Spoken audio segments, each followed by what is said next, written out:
We're back here with the Moon Vizier. I'm Faraz. It's time to analyse the 2 week period from the full moon, which is coming up on the 30th of August. So we're overlapping charts here, basically the astrology and the zodiacal corresponding tarot, and different from a normal tarot read because I'm not using any spiritual guides. Then in the next upload, I'll be diving deeper for the moon mansions and the fixed stars interpretation by Ibn Arabi, or according to Ibn Arabi, with Quranic connections as well for healing and prayer. So this is a chart for the new moon on the 30th of August, 8:52 at night. It's tarot time.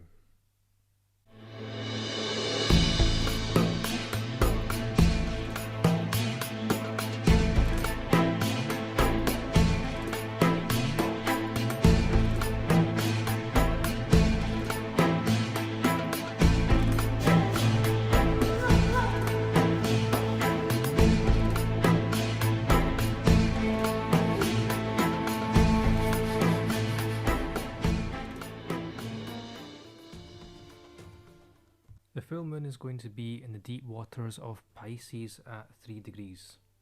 That's 8 of Cups, which is from the previous cycle, basically telling us that we need to move away from something. We've turned our back towards what was upsetting us and we're moving forward. If we move right, or if we look right across to the end point here, this is where the moon's going to basically transition to, and that's the 8 of Cups. So we're going to go through all of this and land up here, and the 8 of cups, or not cups, 8 of coins, sorry. This is going to be a much better energy than what we're starting off with. But starting here, it's in Pisces, so if it's not enough of an emotional tide, the moon being full in Pisces, it's going to be like a deep release of pain.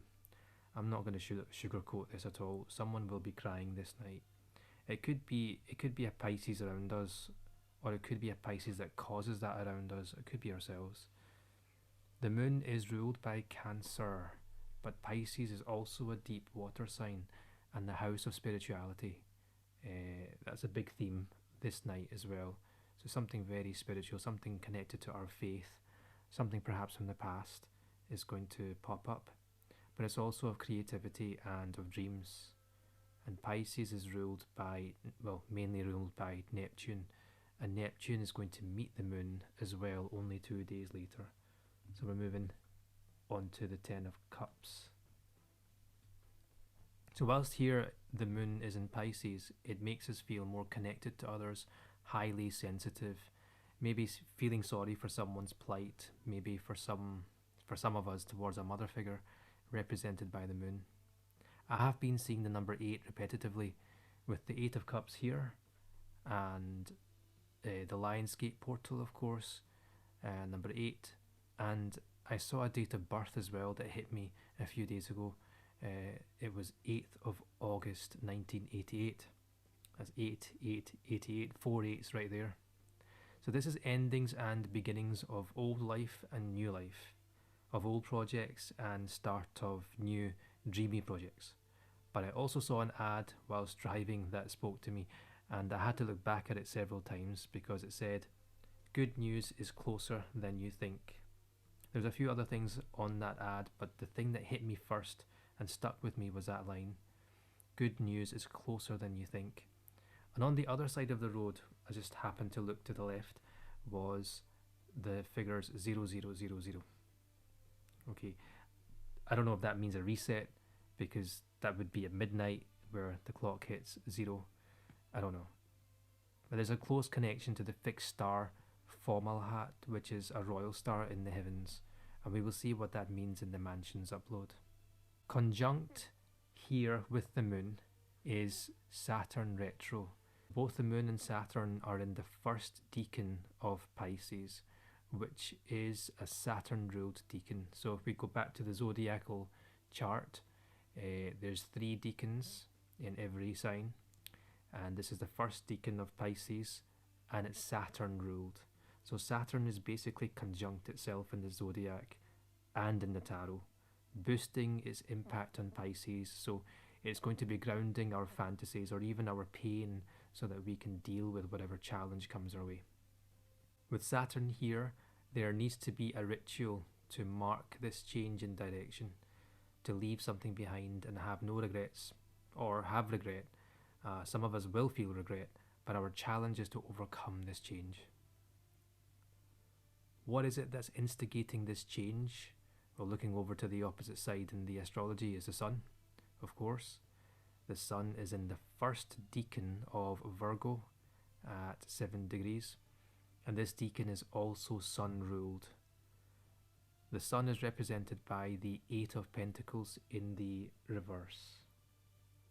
In other words, the 8 of Coins in the reverse. So at this position, the 8 of Coins is actually in the reverse because it's a challenge. It's something that's going to instigate what we want here. So we're working hard, very hard at the moment, and we're not receiving much joy, because this card is all about working hard and being able to find your soul's purpose without burning out. But we're burning out at the moment. And because the sun is in Virgo, Virgo is work, the nitty-gritty, the real analytical person. In reverse, it's too much and excessive. Now, there is the fixed star Thuban above. So giving into Thuban's negative energy can destroy us. So use Thuban for positive. Maybe reduce the workload to focus on our soul's purpose and help deal with the double Saturn in Pisces. Thuban in the mansions will tell us more. Okay, let's start the moonwalk. The 1st of September at 8:52 in the morning, the moon is going to meet Neptune at 26 degrees in the last decan of Pisces, which is the 10 of Cups.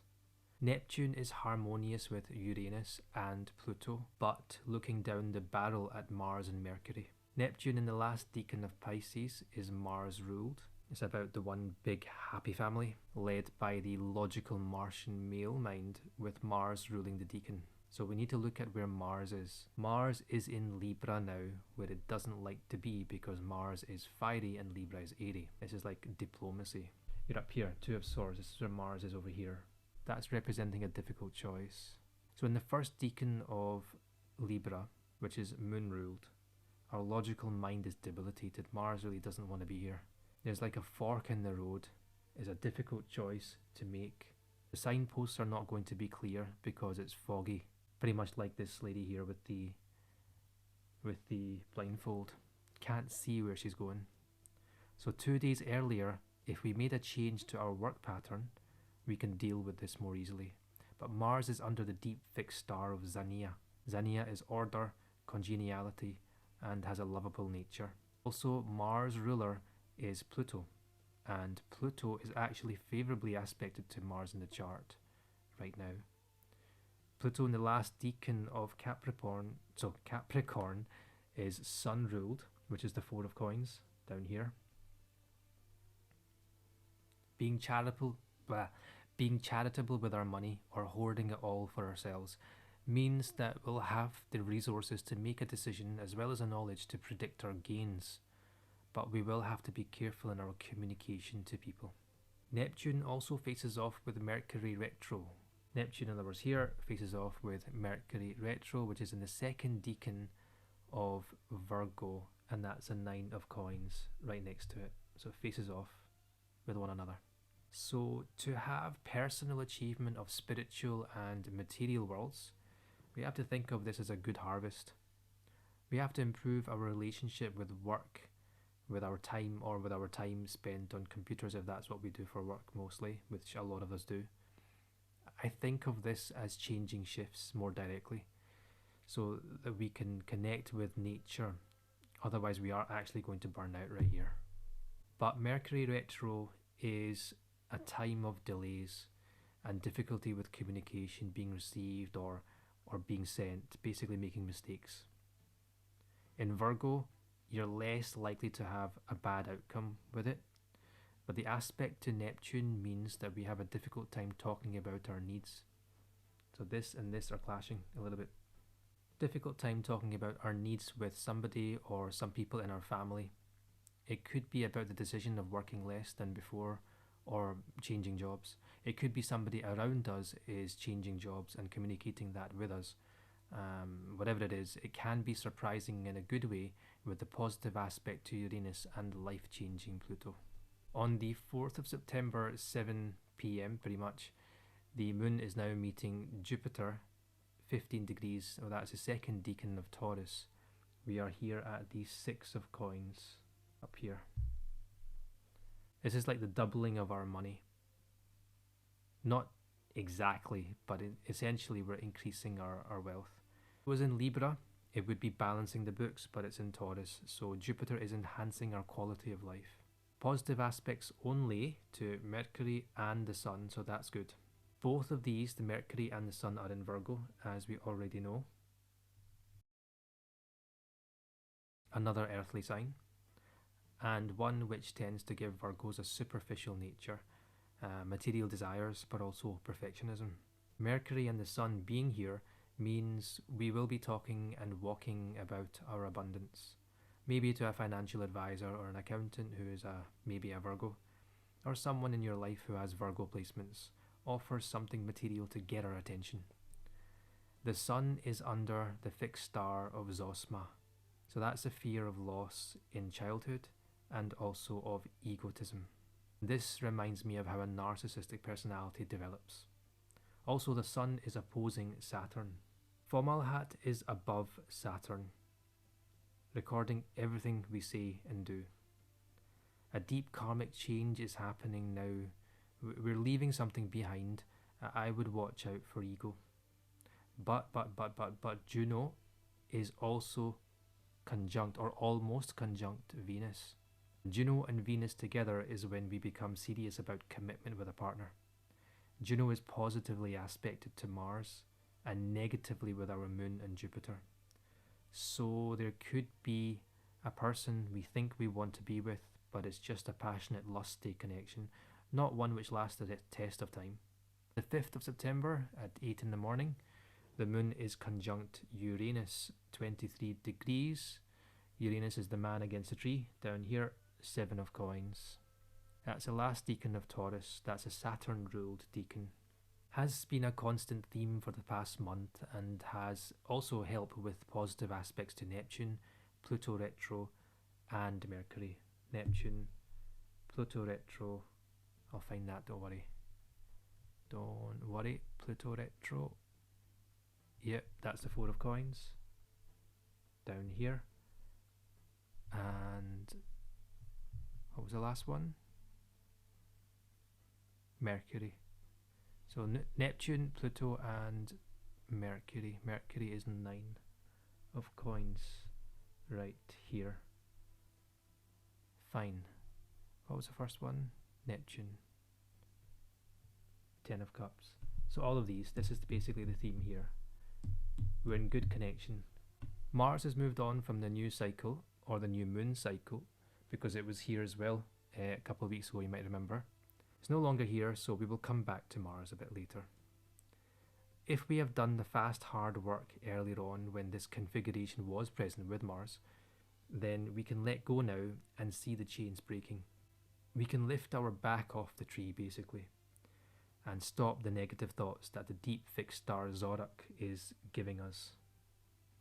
The fear of death basically. It doesn't have to be death, it just has to be or would be something that we're really scared of, losing something. Remember, we made a decision a few days before and the results of that manifest now. Both Moon and Uranus are positive to Pluto retrograde in Capricorn, and this means that matters from the past Pluto cycle, or the direct Pluto cycle, have come back and Uranus is freeing us from it. This could involve paperwork because Mercury is aspected well.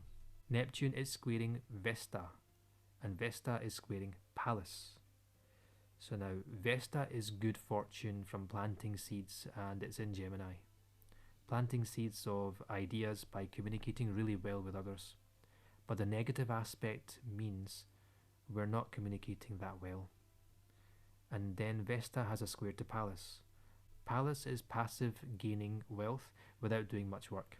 The square means we might be talking to others about how we could make money and live our dream life by gaining passive income, but it's not going so well at this stage because we're not so clear about it.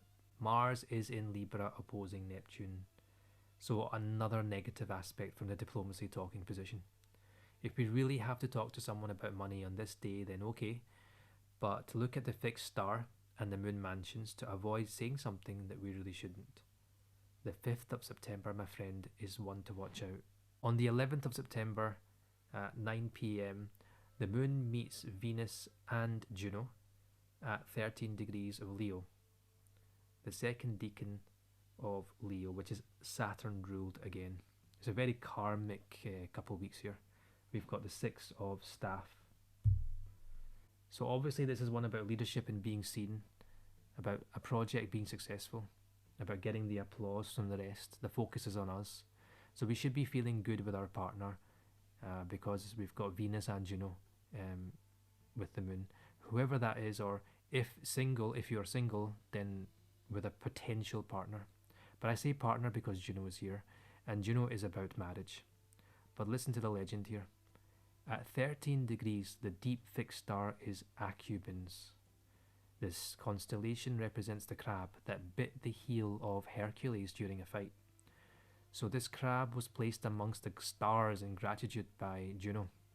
Juno was actually the enemy of Hercules. So obviously Juno was very happy when this little crab did what it did. Juno here is conjunct, so there could be somebody putting us on a pedestal as if we're the crab, or it could be us putting somebody else on a pedestal. Going back to the lower astrology, we have a favourable aspect to Mars, so this Venus mixing with Mars in Leo is our heart, and Libra, our relationship, is a clear indication of love potential, but just watch out for the square to Jupiter. Jupiter is enhancing our Venus, our ego in love, we could be, or somebody could be over romantic. Jupiter's enhancing our moon, our feelings going skyward, and it's enhancing our Juno, our marriage to someone or our dedication to someone may be over the top. Let's just find out where Jupiter is. That's the 6 of coins. Here we go. I'm just going to place this up in the corner. That's Jupiter, 6 of coins. So try to stay stoic and use Mars in Libra to your advantage on this night. Mars is almost directly under the deep fixed star of Vindematrix. This is a funny one. It's a trickster, it's a falsity of stealing and disgrace, of depression and even witch hunts, mysticism and the occult. It's basically kind of a negative energy. So we might find something out about our romantic partner from the past with Mercury retrograde and opposing Saturn. So if you look at Mercury, we're going back to the 9 of coins, opposing Saturn.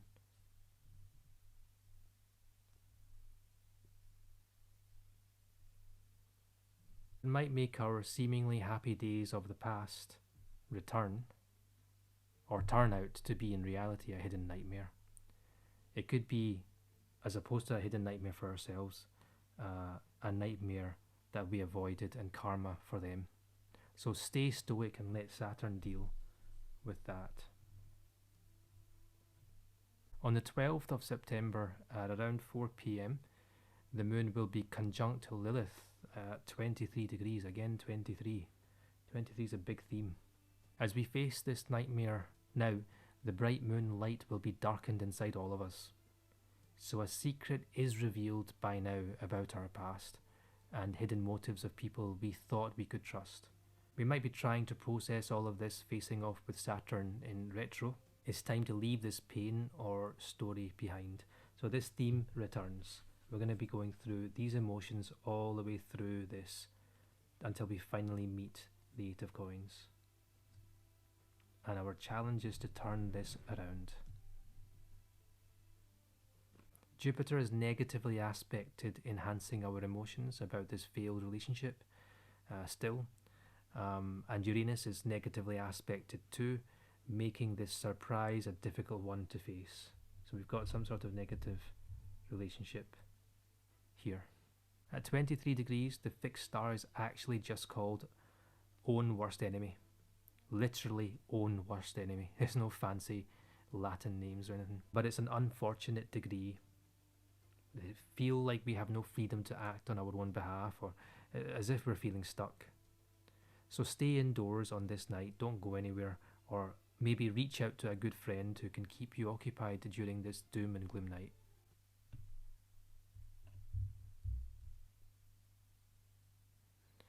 On the 13th of September, the moon is with Mercury at 8 degrees. Mercury has moved to the third decan of Virgo, which is also Mercury ruled, and it's the 10 of Pentacles, which is the 10 of coins.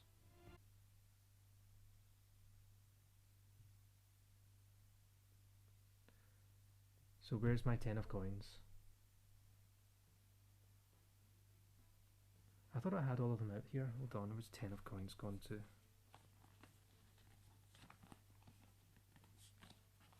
There you go. 10 of coins. I'm going to pop that on the other corner.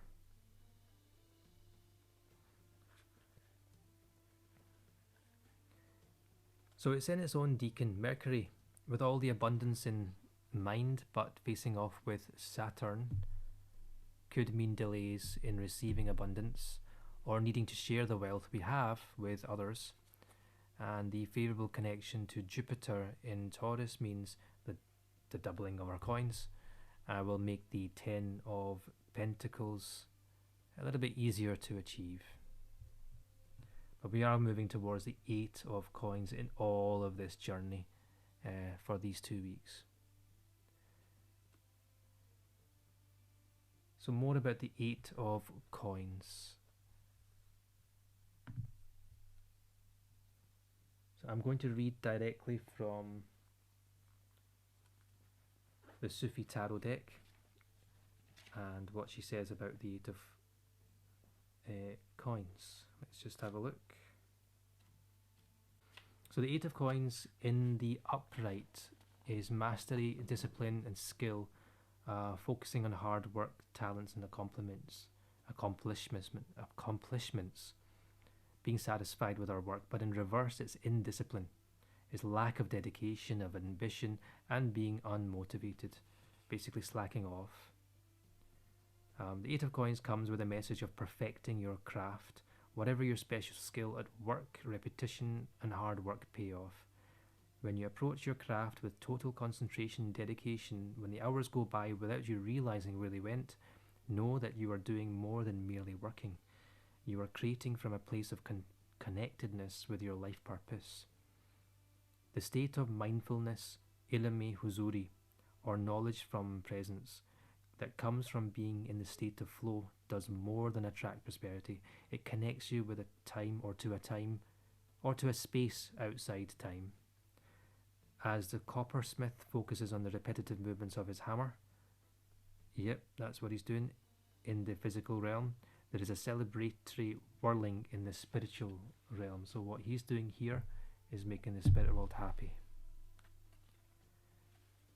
When this card appears, or well, I've calculated it, you are being reminded that when you become a master of your own craft, when you focus and concentrate on the task in front of you and create from your soul, you do more than create beauty.